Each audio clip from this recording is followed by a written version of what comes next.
great it is to be part of the Whovian family, and the fact that we all have each other's backs. And I said, you know, get the people in to fill the room and all that stuff. And here you are, gorgeousness.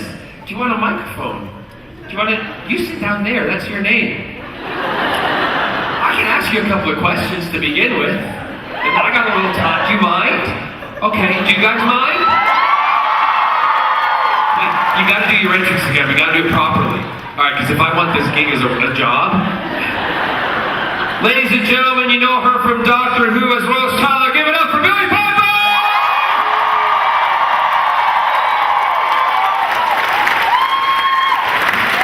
Let me turn you on. I think it's... There you go. Number 2. Here, you take that one. Hello. There we go. Oh no. That's not going to work. Hello. We'll share. Oh my God, we've broken the sound system. Hello, hello. There we go. Hello. So. Hello. Billie. Yes? I haven't seen you in a little while. I know. I know, we only get to cross paths when we do these kind of things. I liked your Instagram post. Which, the Wonder Man? Yeah. Have you ever cosplayed? No, I've never cosplayed, but I really would like to do the anime stuff, I think. So, do you have, you just like the whole genre of anime, or do you have any specific that you like? No, I like the sailor girl outfit and the sort of cute little mob. To wear here and at home. Hey! You can come over and help Scott and I do cleaning. I have a Captain Jack outfit, he's got a doctor outfit. That. Yeah. I love that. So what was the, we'll go to questions for everybody, but what was the kind of thing for you when you first, let's jump back, because I met you for the first time when I came on board for Doctor Who, and our first scene was standing on top of the spaceship in front of Big Ben. Yeah. When you heard that you got the role of Rose Tyler, what was your first reaction? My first reaction was,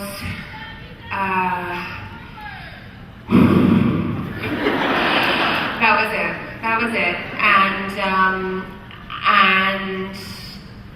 I couldn't believe that. I was really, really excited, but none of us knew what we were getting into. And I don't believe that the BBC had made a show of that size, you know, with all of that new technology, and I felt like everybody was very much just like working it out for the first time, you know. Well, prior, because there'd been the history with Doctor Who, with the older shows. With the older shows, but I think we were using... This is a revamp. This is a revamp, and we were using, you know, dare I say, more advanced. Yeah, no, true. I mean, in the old days, they used to shut the door, the whole set would shake. I know. So I think it had enormous ambitions, and that's quite nerve-wracking. And also everyone, I think, hated the idea of me being on board, or at least I heard that. Why? No offense, but like whenever there's change, Whovians go. Oh no, we all do. Yeah. They hate it. Of course they do, but then what they realize is that they're not just going on the journey with the person who's playing the character. They're going on the journey in the TARDIS with the team. Yeah. And that's what changes everything. Yeah, that's true. It's so, true. Did you feel any pressure, knowing the history of the show, knowing that there was such a vast audience out there that loved it, that you had something to prove? Well, no, not really. I didn't. I sort of just wanted to go in there and do the best job I could do. And also, at the time, there was no social media, so you didn't feel the real heat of the fans' disappointment. So, thank God. And so no, I felt alright about it. I also never watched it as a kid, so I didn't understand its heritage. But the minute I started, I very quickly understood exactly. May I tell a little story? Please. Just a little snippet. Sure. We were doing an episode, and we were doing something involved with the Daleks. And it was, I think we were going into a read-through, and you leaned over and you went, "What's a Dalek?" And from that moment I was like, I love this girl. I love her. Because the whole fear and the reaction then to those, the Daleks was totally real. I know. Do Do you grasp the fact that you are probably one of the most iconic? I know this because you and I ranked. You were number 1, and I came in number 2 as the 2 top worldwide, companions of the Doctor in a poll on the web.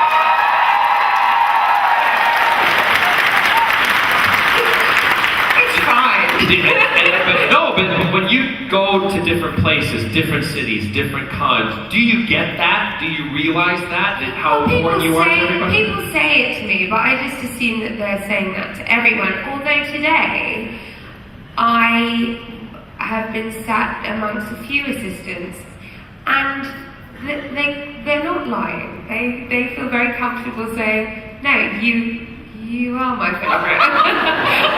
But she's right next to me. Not for all of you, obviously. Some of you prefer other people, so. Yeah. Well, no. We don't know what that is. Oh, I don't know. Yeah. We're the best. Oh, man. Give me a memorable moment. Something that on the Doctor Who set that really kind of made you either go, I get it, or made you go, no more. I need a break or something. Yeah. You know, something that was a real big changer for a game changer. Well, one of the Cybermen episodes when, we're filming outside. As you know, the night shoots are hard, taxing. So you're often up until like 5 in the morning in Wales. It's so cold. We were doing one of the episodes, and the Cybermen were they wouldn't pull it together, They have to move in unison. They're bound together by elastic bands. I'm trying to say my words, my jaw is locking because I can't get it out. I can't get the words out. The Cybermen are just destroying the entire production. Damn those Cybermen! And I remember thinking, this is it. I've had enough. It has broken me. It's broken me. There is a point you get so cold where your lips actually freeze up and you start talking and everything becomes like that. I know exactly what you're talking about. It was awful. That was one of the worst moments. But then I think one of the most moving moments was during the last scene on the beach. So, I felt like that was a really weird blend of reality and the show, and I sort of in that moment I thought, I doubt I'll ever feel like this on another job ever again, and it's pretty much totally true. No, I get it. That's how a lot of us feel who have played characters on Doctor Who. When we finish, it's a piece of you's gone. Yeah. And you don't know if you'll ever get it back. Yeah, exactly. And also you just don't know that you'll ever be in company like that again. Like, just from the team who made it, like Russell and Julie and Phil, like, honestly, I've never met more spirited people in my life. Because everybody loved the show too. They were all massive fans. So it's still unusual to be part of something like Doctor Who. I'm going to go to questions out in the audience, and then I'm going to probably do 2 of those with you, and then I have to leave you after the first one because I got to go to. You got to go down and host another panel before you. I'm doing this. I think it's great if you can all talk to each other. For the future, would you like that? This gentleman asked me a question last night at my panel. I remember it. You got to get the right answer, Billie, and I would love to be Captain Jack right now and help you, because if you don't, he will kill you. Answer is over there. You ready for this? Question, mister.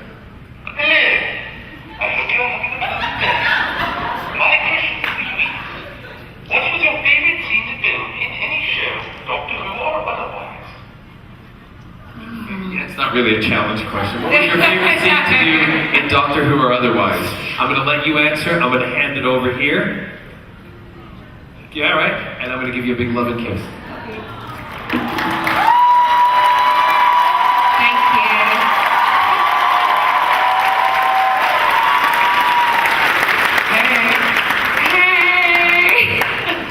Hey.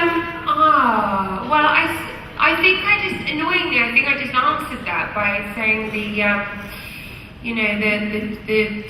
on the beach with David. I don't think I've ever done a scene that I felt more emotionally involved with since. Although I did have a great scene in Penny Dreadful recently where I transformed and I showed my true self, and I developed like superhuman strength, and I outed myself as the villainous Lily, and I found that great to do that scene. I really enjoyed that with the monster.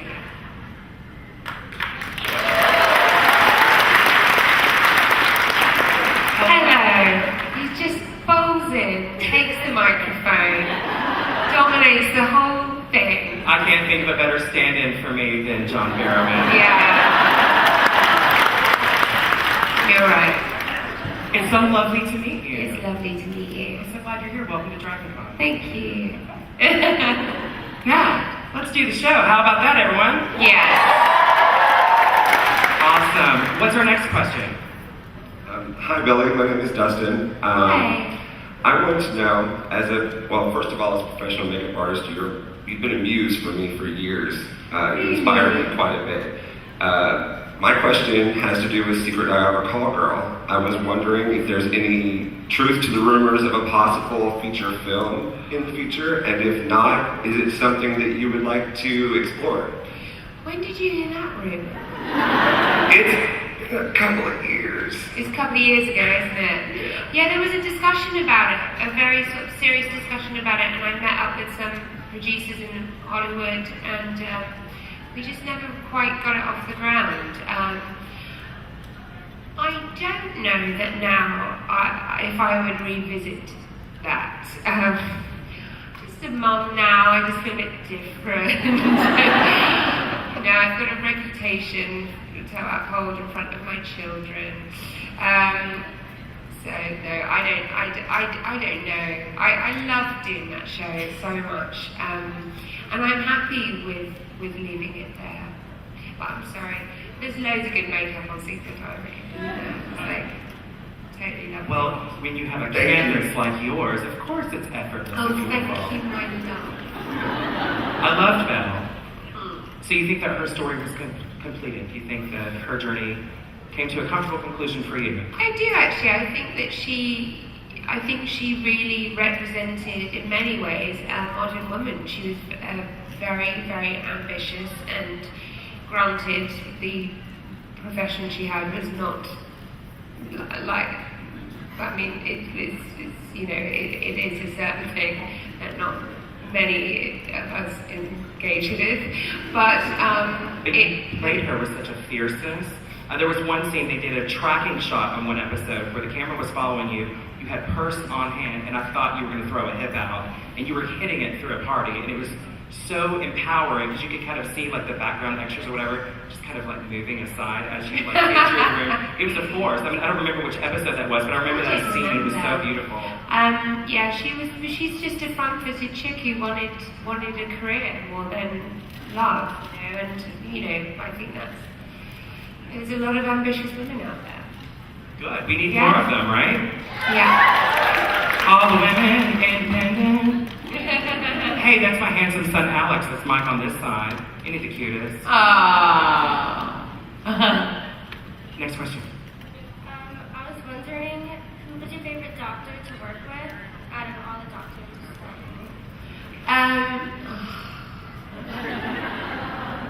Well, I liked working with all of them, but I guess I had the most fun with David because the first series had been a success, that everyone chilled out a bit, you know, we were all quite uptight in the first series, and I think it meant we had to be so on our game that it left little room for messing around. By the time we got to series 2, the show had gone down well, we'd refined ways of doing things that just left a lot of scope for just, you know, being bad.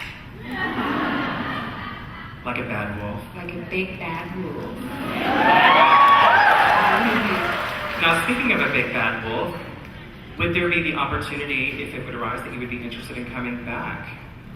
as a wolf, just in Just a full wolf Yes. outfit. Like full furry wolf outfit. Really take this bad wolf to the next level. Just me howling into the moon. Sure. There you go. Question over here. Yeah. Hi, my name is Ashley. I have two questions for you, Billie. First off is, what was it like working for Christopher Eccleston? Were you expecting something other than, like, character-wise, were you expecting anything other than this war-scarred man who is attempting to reconnect with the planet that he's protecting? Oh, that's a great way of looking at him and that character.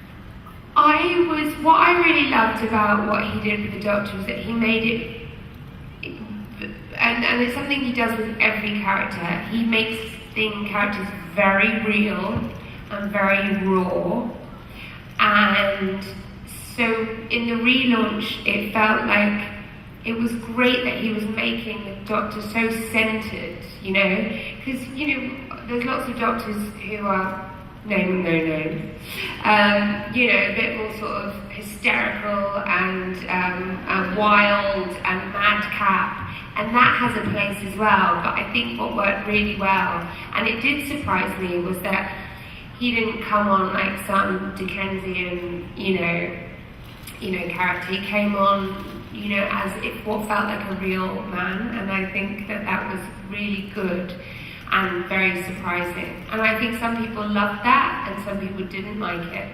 But I thought it brought everyone in for that first series one, you know, which it had to happen really.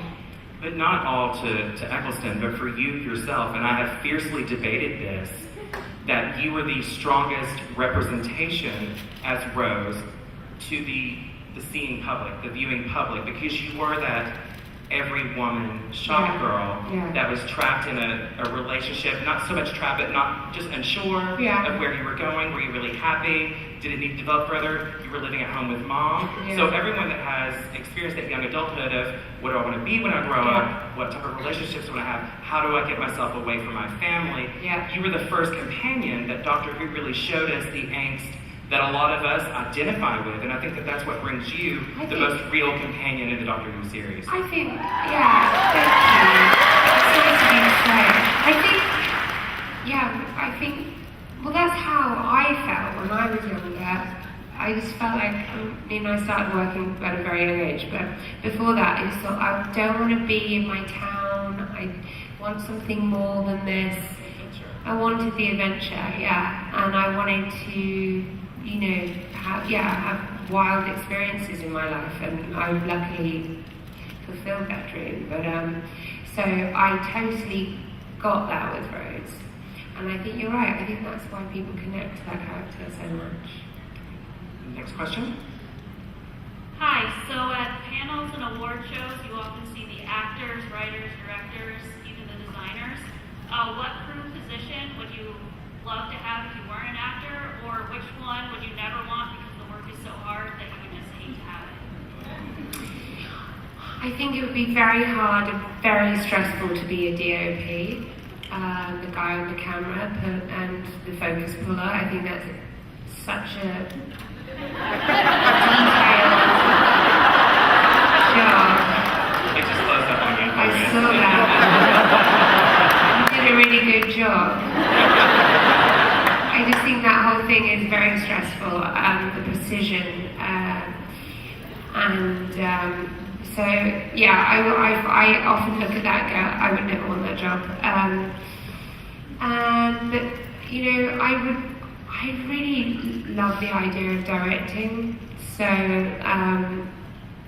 even though that also looks incredibly stressful, I think I would very much love that in place of acting. So watch Was that this a hint? space. Was that a hint that you would like to direct? Yeah. Heard it here first. Heard it here first. Things are emerging. That would be wonderful. There are so few women in the director role. I mean, that in is, television. you know, it's perfect example. I mean, it's literally, there's none. There's a few, and it's terrible. You know, so. Well, I think you have a voice that would be awesome to show to the world. I hope so. Next question. Hello. Hi. My question is, what was your favorite quote that you said, and what's your favorite quote that one of your co-stars said? Oh, God. It was like 12 years ago.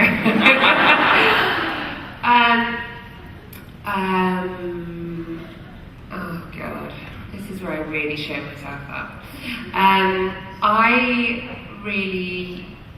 I really enjoyed the no more section of the moment, just because it just seemed so ranty and rambling madness. I really, really enjoyed that. What else did I really like?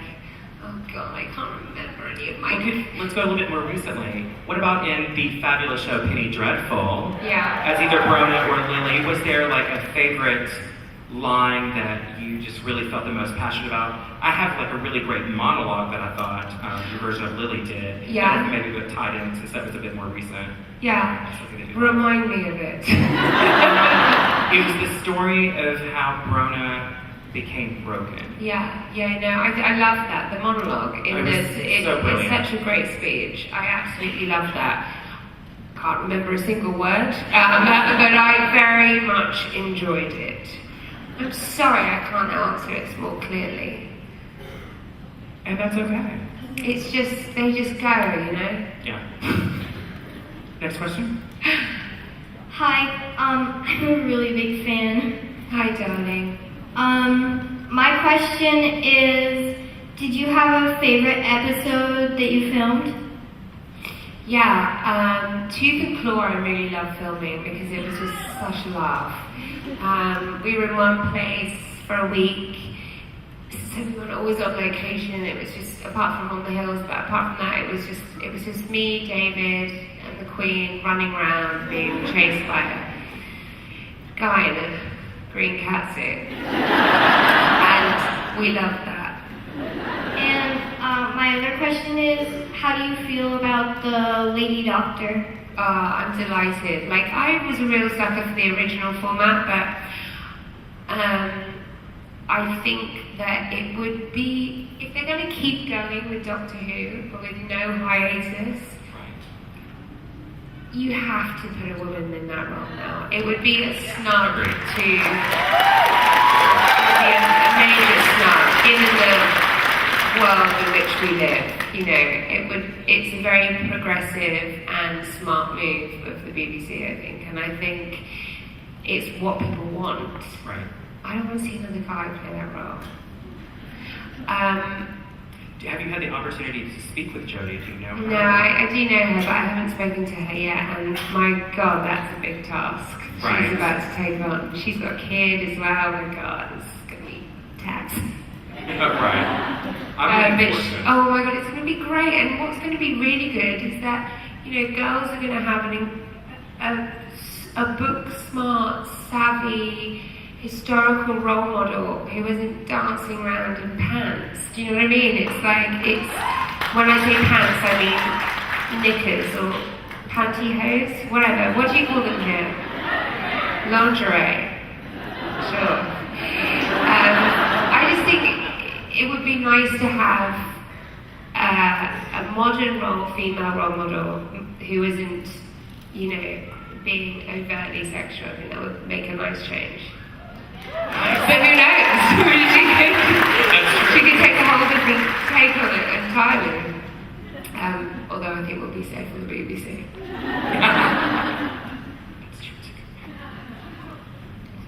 Hello. So you worked great with John Hurt in Day of the Doctor, and so I was wondering, what were some of your favorite moments working with him on that set? Well, I remember one moment where David and Matt were just drilling it, like just going, like it was like watching a really good rally. Like it was incredible, just sort of going for it as the Doctor. Vaguely competitive, but it was great. And I remember standing there with John and looking at John, and John just turning to me and going, "Those guys are incredible." And he was like, and he was so paranoid that he wasn't going to be able to keep up with them. He was like, I can't do that. I can't do that. And he was so in awe of what they could do, the speed and the mental agility.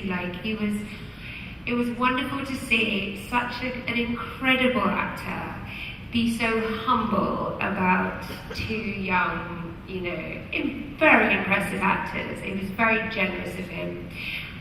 And then I remember, and then offset, I liked having a few glasses of red wine with him, which we did quite a lot. It was just me and him quite often.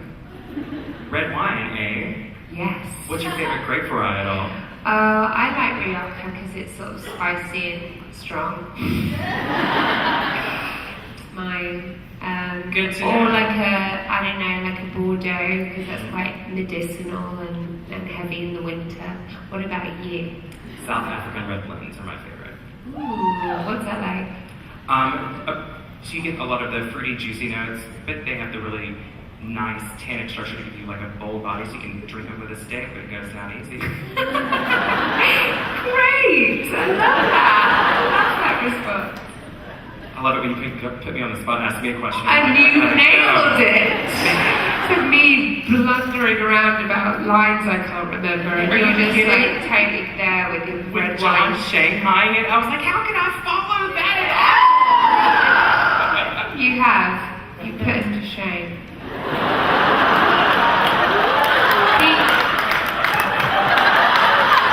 Awesome. Yeah. He also likes red wine. Yes. He likes wine. Yes. Very general. He likes wine. What's our next question? Sorry about that, everyone. Hello. Sorry. My name is Xander. I'm a big fan of Dr. Who, and I think you're awesome. Thank you. So my first question is, what is the funniest thing that's ever happened while you were filming? It's on the bloopers, but it's when, I don't know why it was so funny, but when I lose my face in the 50s episode, and David rips that bag off my head, and on the day I just had to have crosses all over my face like some possessed,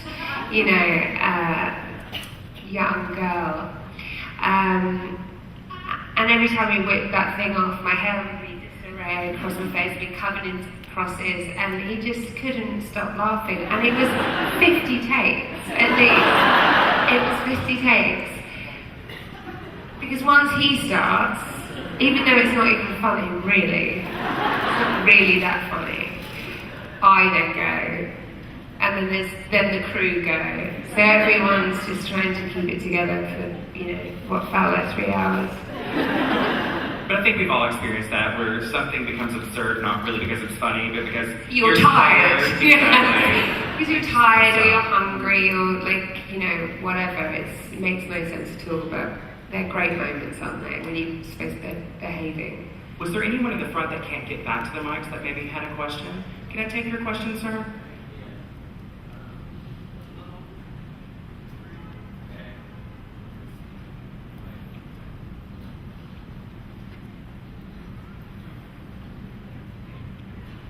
A little explanation to my question.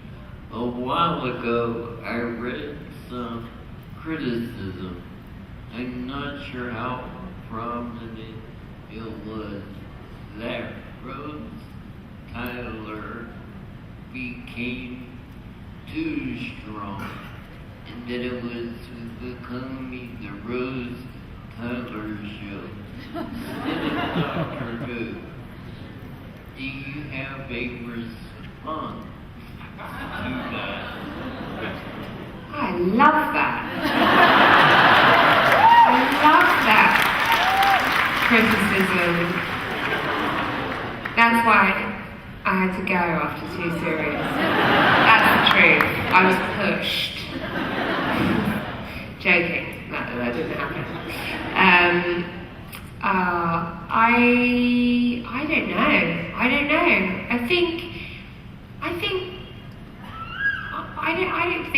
I don't know. When I was like at the end of episode 2, I just felt like series 2. I just felt like me and David were just so solid. Like it was such a great team, you know. And I feel like, you know, his strengths were my weaknesses and vice versa. And we had to be together. We had to sort of, you know, we were joined at the hip, and I think it would have only worked with that dynamic. But there's still time for a powerful Rose Tyler show. Although what's hilarious is now I'm doing the big finish. It's so weird being 35 and playing Rose Tyler. I mean, it's hilarious. Because I'm not playing an older Rose Tyler, I'm still playing like 19-year-old Rose Tyler. It's just like, feels deep inappropriate, but anyway, going for it, guys, so check it out. Plot twist, you still look 19, yeah. Thank you, I love it up here. She's like, yes. Not bad. But you know, when you became Rose for the show, did you know going in that it was a temporary gig, as like all the companions, you know, we know to only expect them for a brief moment. None of them are going to have longer than, what, is 3 seasons basically the max that we've seen anyone hang around? Is that about right? Or you know, did you just think, oh, this could be 10, 12, 15 years? I think, look, I think that I felt after 2 years that I think I went in thinking that I was going to do it for more time. But after the second series, I really wanted to get back to my life. And because it's 9 months of filming in Wales, I was away from my family. I love being at home. And I felt like I really wanted to change. And I think the thing about Doctor Who is that, you know, whether you're a doctor or a companion, it takes every bit of you most of the year just from shooting it. But then when you leave set, your life becomes Doctor Who. You know, in many ways it's incredible, but it can sometimes get a bit like, I just need a break. And I think everyone who's been part of that show knows what I mean when I say that. Sure. So I think everyone gets to a point where they go, I just need a rest. I'm sure that they would love to have assistants and doctors just stay, you know, because they've got to keep using, you know, so much imagination to keep regenerating. And that's true too. You know, there's a lot of, but I think it helps with new stories. It gives the show legs, you know, continues to give the show legs. Can't believe how long it's gone on for now. It just blows my mind. All right, what are we, 53 years? Yeah. 54? Okay, 54? Yeah, 54 years. That's a lot. And how many series are there of the new? We're on number 10. Did we just finish the 10th?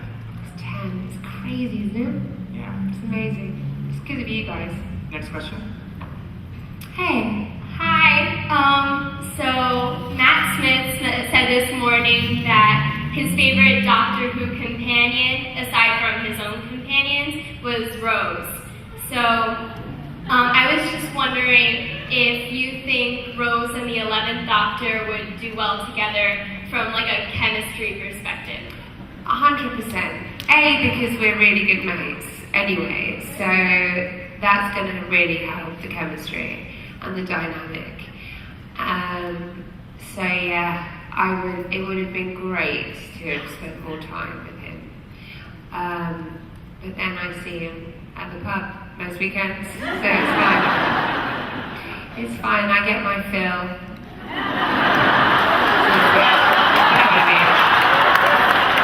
Moving on. Please, someone stand up. There you go. Hi, Billie. Hello. Rose was my favorite companion. Thank you for playing her evolution so beautifully. Thank you. Who are your role models and why? When I was growing up, I loved Madonna. I know it's I loved her. She was really the only woman of her kind in that time. Like everyone's like that now, but she was such a ball breaker. And she didn't give. You know what I mean? And I just was in awe of her. And I was a dedicated dancer, so I used to learn all of her routines, and I was genuinely obsessed by her. So she was definitely one of my role models growing up. And who else did I really, really love? I love Janet Jackson as well, and I love Michael Jackson. I've recently been watching all of his videos. Just today, I was watching Smooth Criminal on the way over here. I just think, yeah, they made me feel just so jazzed about life, and they made me want to do great things with mine. So they were, a big go-to when I was younger. So how does it feel now that you are a role model to young women? It feels really lovely, and there was a period of time when I was playing Rose that I realised that I'd become a role model to girls, and I felt quite stressed about it because I just thought, oh my god, I'm going to be so together for these girls. And I've since had children, and so now I feel totally differently about it. I feel like I'm so blessed to be that to some people, and I have time and I understand what it means, my kids look up to certain people, so I totally understand what it means. I'm reminded of what it means to have a role model, so I now relish that responsibility. And you've risen to the challenge, and we appreciate it. Thank you. Next question. Hi. Hi, darling. Big fan. I was just curious as to what your hobbies are when you're not acting.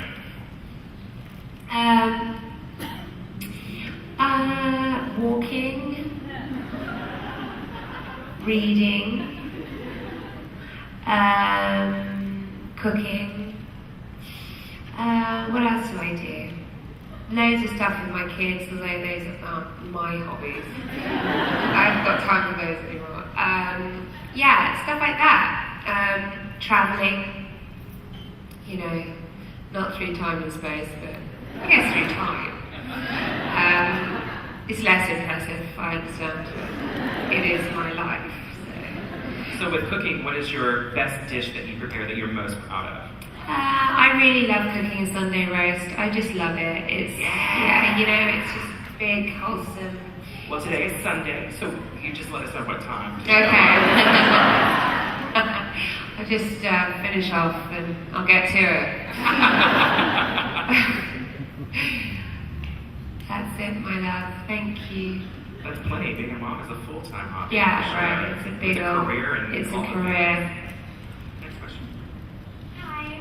Hello. How long did it take to film one episode of Doctor Who? Good question. Oh, that is a good question. I'd say that it took three and a half weeks. Wow, that's a little bit longer than American television. Yeah, but it was however many years ago. Yeah.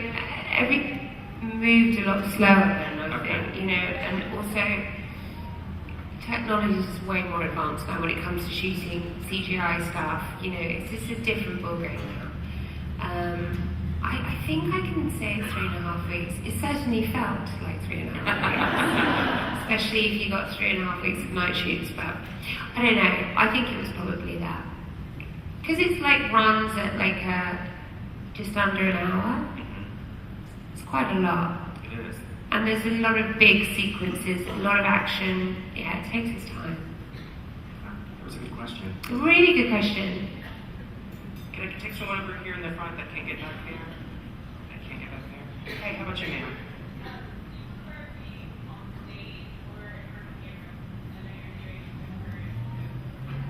A preference of stage or camera work?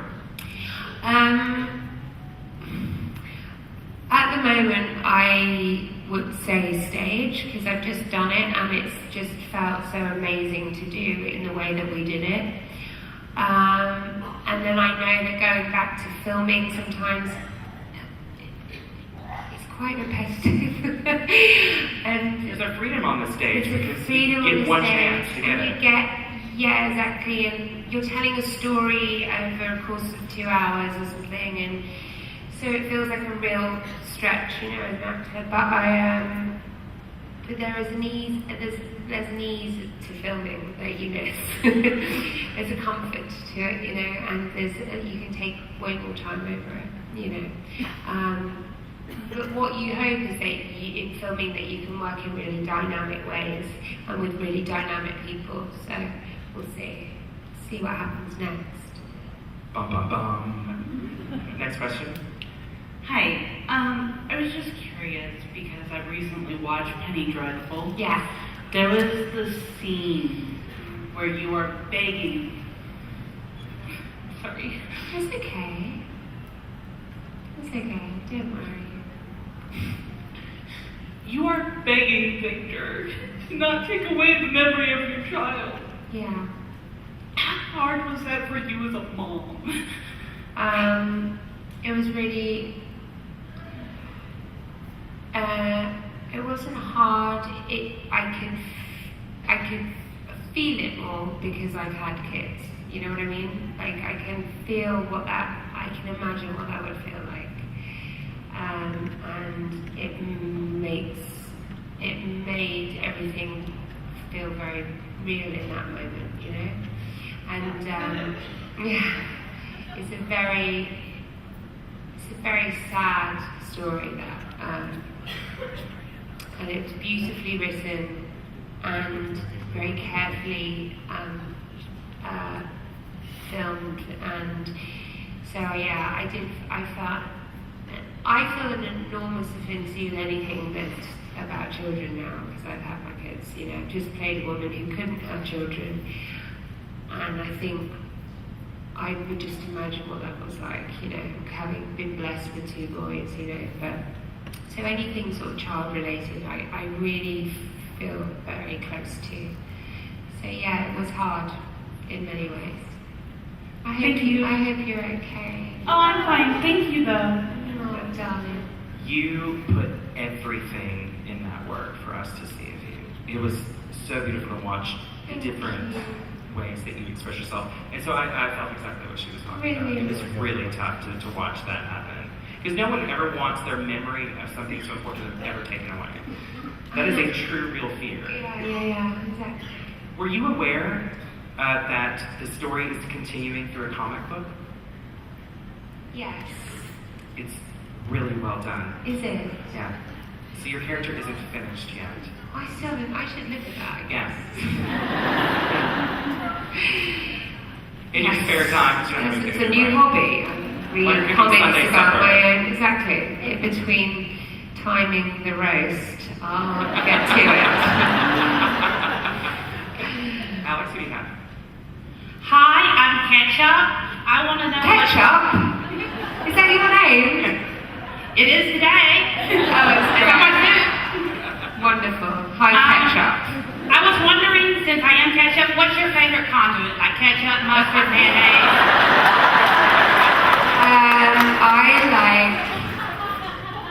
I love mayonnaise. I love Tabasco in mayonnaise. I love HP sauce. I'm a condiment freak. I love HP sauce. I love, my favorite condiment is A1 steak sauce. Like I could drink it. It's really not good for you though. Super caloric. Very flavorful. Oh my god, it's just, I can have it on eggs, beef, chicken, everything. I love that. I'm gonna get something before I leave. Right, now that we're all hungry. Next question. What is cup of soup? Cup of soup? What is cup of soup? Cup of soup Do you really not know what that is? I'm just joking because I'm. Oh, hello. The war doctor. Yes, I can see you now. Sorry, the lights up here. Really Real question now. All right, my real question is, so the moment wasn't ultimately used in the 50th anniversary. Is that a role you'd be interested in revisiting? And if so, to what capacity?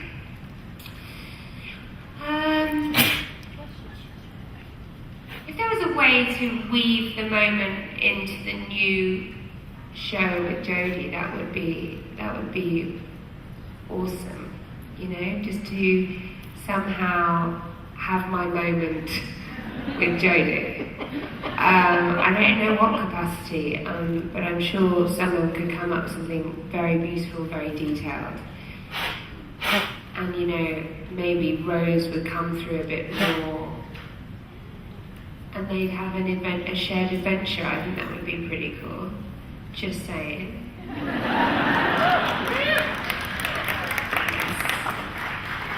It's always helpful when the actor expresses an interest in coming to revisit a world that they love. So that's a good dream to hold on to. I love it. Alex? Someone's Hello. waving. Sorry. Hi. Hang on. Just a second. So sorry. Yes, ma'am. You in here. Stand up, loud and proud. What you got, girl? Have you ever tried to write your own story? Ooh, writing your own story. Yeah, I have. I've written a lot of stuff.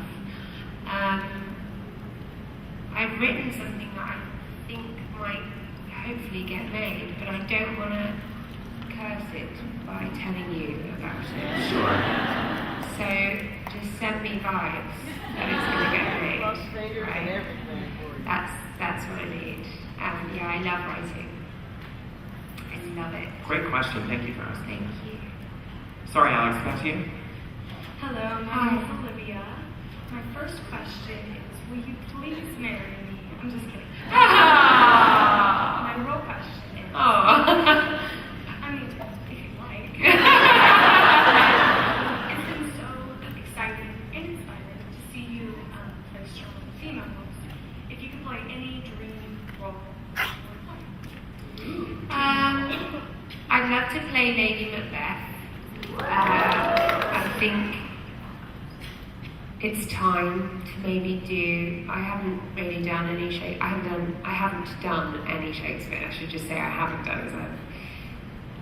I haven't. So it would be really good to maybe look at a sort of adaptation of Macbeth and maybe be part of that. I'd also really like to, because I've been playing a lot of emotional, you know, angry, sad women. I think next, I'd really like to do some gross out comedy. Just really let loose something horribly inappropriate, foul-mouthed, you know, sort of Seth Rogen territory, you know, or the English equivalent. But you know what I mean? Really go there. That's what I'd like to do. So you say Seth Rogen. Are there comics or comedians that inspire you? Okay, yeah, I know what it is. I know. I am in love with Louis C.K. I'm doing my play in New York next year, and I'm going to try and get him there. And then I'm going to try and get a job from him. That's my plan. I love him. I would like to. He's hilarious. I would be honoured to be part of anything he had in production. Just to work alongside him would be awesome. Because you know, his comedy is, you know, on the edge, but it's also very real what he talks about. There are real, you know, horrible thoughts that we all have and don't express. And I think that he does that dance really well. So I'd like to dance with him. Next question. Hi. Hello. Who's your least favorite and favorite enemy? Just in life. In Doctor Who. Because there's a load of people you don't know, so that would be a boring answer. There was Hannah Stewart at school.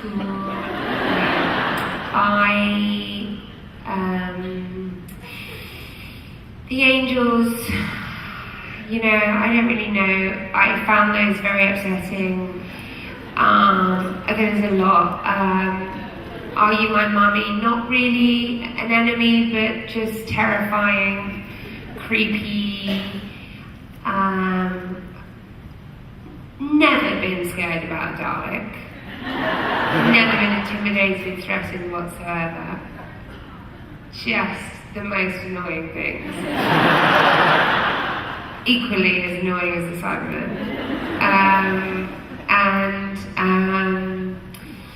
Yeah, I'd say I think those two. It's when it gets creepy and a bit too real that I start to have a problem with it. So how did that translate into something like in Penny Dreadful, where a lot of it was very creepy and gothic in its horror elements? Dark. Really dark. So dark. It was actually exciting because it's so rare to be able to do something that twisted, Right. And explore parts of your personality that you didn't know existed, and you hope you never revisit. But yeah, I had some less gruesome stuff than say Helen McCrory. Right. Yeah, she had some brutal stuff, and my biggest regret is that you didn't get to chew much scenery with Ava Green. I know. Because your paths didn't cross very much. I know. That was a shame. I know it was. It's a real shame. We had one crossover at the theatre. Yeah. That was lovely filming that. I love filming that. I felt like I was genuinely there. So deluded. The Ethan Chandler character, I remember that very episode because he got to meet Dorian Gray up close and personal. Yeah. Oh my gosh, yeah. See, that was something that was quite fruity. Yeah. He was so stressed about that scene. Oh, really? We'll have to talk more about that. I know, I was so nervous. Oh God, we laughed. If you've not watched Penny Yeah, if you don't know what should. we're talking about, you should go and find that episode now. Someone's waving again. Hi, what you got? Very excited about your audio play. I've got it pre-ordered. Do you think you'll do any more? Running more what? I'm sorry. The audio plays with Big Finish. Audio Do plays. you think Yeah. you'll do more? Yeah, I told the guys that I'd love to do loads more. So I think they're looking at ways to make that happen. It's exciting. I really enjoyed it. So nice playing Rose vocally. Right. And not on camera. Just sit there. Dressed very comfortably. Just sit there like a slob with no hair and makeup. Just eat cake and do the thing. It was great. Dip the A1 sauce. Drink the A1. Get to it. Well, a little bit of We wine. have time for 2 more questions, one on each side, please. Alex, can I come to you? Sure. My question is, you mentioned earlier you're excited for the new female incarnation of the Doctor, but can you speak a bit more on how Rose would feel about her? Would they get along? Would they like each other? Ooh. Possibly, yeah. I mean, why not? Yeah, and I think the thing is that Rose is in love with the Doctor, so whatever, however the Doctor regenerates, I'm sure that love will, continue, maybe find a new path, but the love for that spirit, her love for that spirit, it will be unchanged by the gender of the Doctor, so...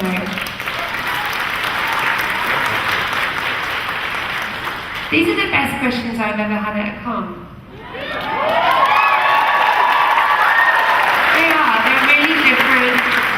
They're really thoughtful. Like, no offense to all the other cons, but they're really just some of the stuff I've never answered before. So it's a real joy. Thank you. Thanks, guys. I think the real joy is that you spent the day with us here at Drive. Thank you.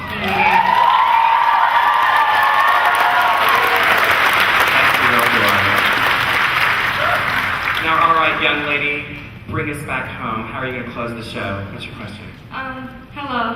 Hi. My name is Piper. Yeah. I met a few Pipers today. Have you ever stayed up more than 24 hours? Another great question. Yes, I am ashamed to admit I have, yeah. In my early 20s. When I could stay up for 24 hours. Right. And then go to work the next day and be like, Yeah, girl, exactly. I got Go this. to work the next day. It's just like, I've got this. I've got this. Have you? Yes. How many times? Just once at a summer camp, and I'm only like 13 years old, so. But girl, many more to come, I promise. Yeah. You've got years of that. You'll surprise yourself. Well, Billie, Thank it looks like you. our hour has drawn to a close. Thank you so much. Thank you.